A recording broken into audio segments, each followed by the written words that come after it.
Hello, ladies and gentlemen. I'm reaching you live from Abuja. A few hours after I was granted bail by magistrates uh, of the Wuse Zone 2 Magistrate Court section. Uh, I was arrested on January the 1st, 2021. As they usually say in those days, Nigeria used to choose and announce the name of a child that is first born in the New Year's. I think this year they had to name me as the first person to be sent to detention in the New Year. So this is my first New Year day because they decided, as they usually do, to send me to detention.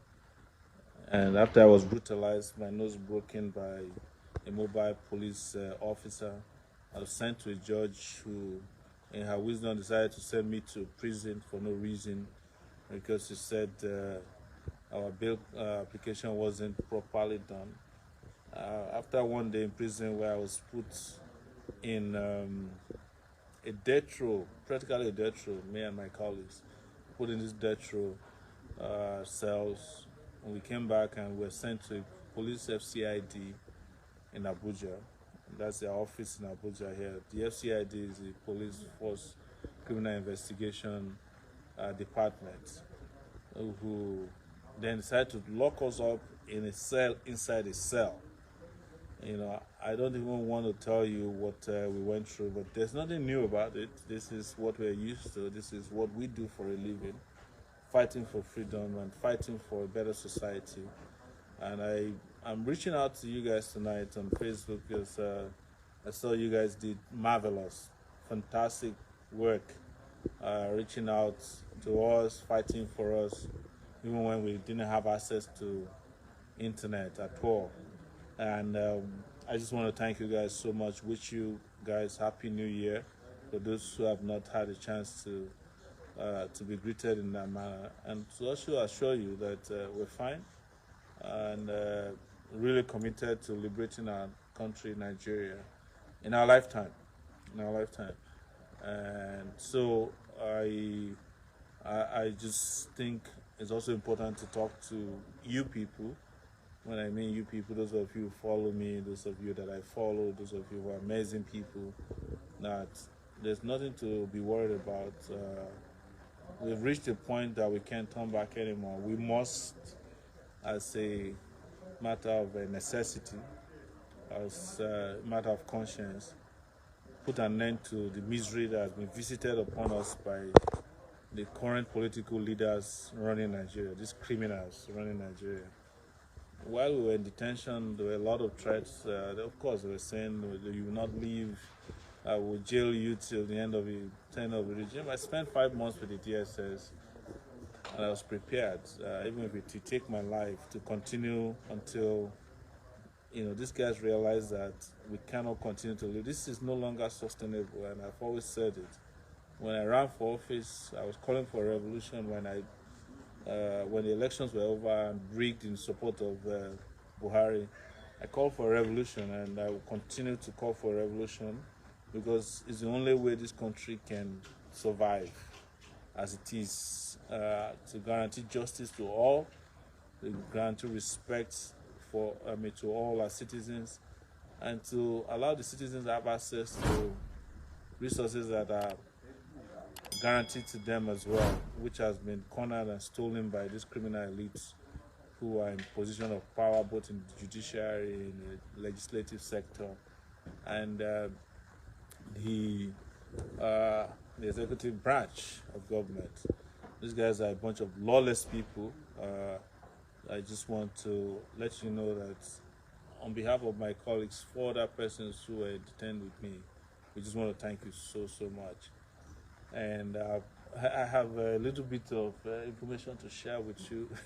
When we were about to leave the court today, the magistrate called us, and as the magistrate was handling this case, and she was very upset that some people threatened her, and she accused me of being the one inciting the threat against her. I took time to explain to her that first, I have no access to telephone. And Nigerians are not stupid. If they come after you because of what happened in court, Don't put that on me. But secondly, I said to her, look, madam, you have to recognize that this country is changing, whether you guys like it or not. You know, so I want to call on those of you who sent her threats or upset. Just leave her alone. Uh, she claims, or you all already know what they claim, that they're always doing their jobs. Let's focus on our real enemies, and these are the people at the top, the people who give instructions to people. She singled me out to be giving harsh bail conditions, but I don't really care about that. I have a harsher bail condition granted by another judge. This is the second one, but we've passed that stage where we're afraid of bail conditions, or we're afraid of detentions, or we're afraid of getting killed. You know, we have to just recognize that we have rights to live as, you know, citizens of Nigeria. And if we don't, it's either we have the right to live or we don't have the right to live. So I just want to reach out to you guys again. I said on Twitter, on Facebook, on Instagram. I recently just concluded my Instagram post. Thank you guys so much. I want you guys to rest assured that this will continue. You know, there's no going back. And I want to particularly thank so many of you out there. Rita, I see you. I see Olu, Faloye, Humble Prince, Osholale, Oyenike. Thank you so much. Ebony Bray, Ekolide, thank you so much. Gaddafi Salam, Ayo Ogundimu, my great brother there. Happy New Year. Adebowale Tinubu, Comrade Williams Osanyande Rabo. Thank you so much. I know what you guys have done. Sanko Success, you know, Ibrahim Showa, thank you so much, all of you.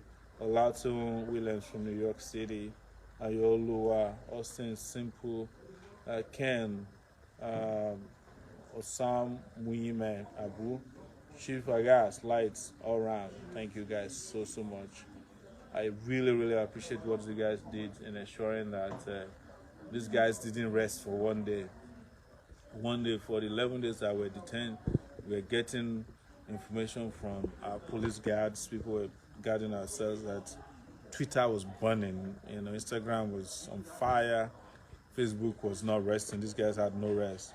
The magistrate confirmed it today. She said she got over 250, I think 280. 35 messages, only 2 of them were favorable. She confirmed that people are no longer taking it lightly. I just want to thank you guys so much, and guarantee you that revolution now is here to stay. There's nothing they can do about it. Nobody can snuff life out of it. It's bigger than me. It's bigger than everybody. It's bigger than all the machinations of the police, the DSS, the army, all of these guys who are always plotting. It turns out that they've been planning to arrest me for 2 months now, until they found an opportunity to do so. And today they were really scared that people might invade the police FCID headquarters where we were detained, and had to quickly take us to court. I'm just giving you guys feedback to know that sometimes when you think what you are doing is not noticed or little, it has massive impact. I want to give you an example of Abattoir. This is the most notorious SARS cell in Abuja, where before we got there, they had 700 detainees. They said every day at least 2 people die of either hunger, gangrene, or infections. But because of NSAS, they reduced the number to 70. And when we arrived there were about 76 people. The day we left, which was last Monday, 8 days ago, they released another 40. So only about 36 people are left there. That is a detention center that used to hold 700 people. And it has an underground cell. So look at what your efforts are. You save 700 people in just one cell alone. So when people tell you that NSAS did not achieve any purpose, or that it was a waste of your time, but tell them that I told you that you saved 700 people at Abattoir SARS detention center in Abuja, where I was detained for 4 nights, about 3 or 4 nights. So And we should not be thinking about anything else but thinking about our next action against these people. Because apparently they haven't learned their lessons. They haven't. Thank you so much. I just I want to thank all of you. I can't mention all your names and it's getting dark over here in Abuja. But I see Ambassador Soji Oyediran, thank you. Babalola Taiwo, thank you. Sunday Adeoshun, thank you. Yes, the intention is to use all these methods to shut my mouth, but it's not going to happen. In fact, when I was leaving the judge today, she said something to me and I said something back to her. She said, "So it's your mouth that's putting you in trouble." And I told her, I was born with this mouth and nobody can shut it up. And when there's justice, there will be peace. And that's how we left it. Yes. 700 people saved by NSAS in one police station. That's Abattoir police station in Abuja. Quote me any day, anywhere. And after we went there and we left, we saved another 40. When you see people in police stations in Nigeria, they're just mostly innocent people. The police force has become an extortion racket where people are picked up on the streets, and just punished. I have a friend that I met who I've been fighting for. I met him in FCID. His name is Emmanuel Akuma. He's still there. He has spent 300 days in detention because he wrote a comment against Buhari on Twitter. They are trying to break him. This guy is staying strong. And I call on all of you who are watching. His name is Emmanuel Akuma. To please, let's put pressure, whatever way we can put pressure to get this guy released. They just take him to court every day. They just waste his time, just as they do to me and Mandate. Take us to court, waste our time, bring false witnesses, and then adjourn for another 3 months, so that they keep us busy until another election comes and they put an incompetent fool as the president of Nigeria like we have now. We can't afford to do that. Please, let's fight for Emmanuel Akuma. This guy is a pharmacist. He works with NAFDAC. He has spent 300 days in FCID detention. And he told me, which broke my heart, that the person who initiated the case is Ibrahim Lamode. He's a DIG now. Lamode used to be the chairman of EFCC. I couldn't believe that Lamode is that heartless. But let me tell you, any policeman can be heartless. That's how they're trained. So don't be surprised at anything they do. Emmanuel Akuma is his name. Please write down his name. Put him in your prayers for those of you who believe in prayers. But for the rest of us, let's keep this guy's name on our lips until he's, the charges, the bogus charges, the frivolous charges, and the human charges that's kept him in detention for 300 days are withdrawn by the Buhari, and the criminal Buhari regime, right? Emmanuel Akuma is his name. Yes. So thank you guys. I will take a break now until I see you next. I'll be in touch with you regularly. Like I said, nobody, yes, it's free Emmanuel Akuma, free Emmanuel Akuma. Nobody can shut your mouth if you don't shut it. There are over 70 million of us out there, 40 million of us on Facebook alone. All the people in government, armed forces, civil servants, judges, they are not up to it. They are not up to 2 million in Nigeria. How can 2 million people be holding 200 million people to ransom? It doesn't make sense. Yes, I have a scar on my nose. You're right, man.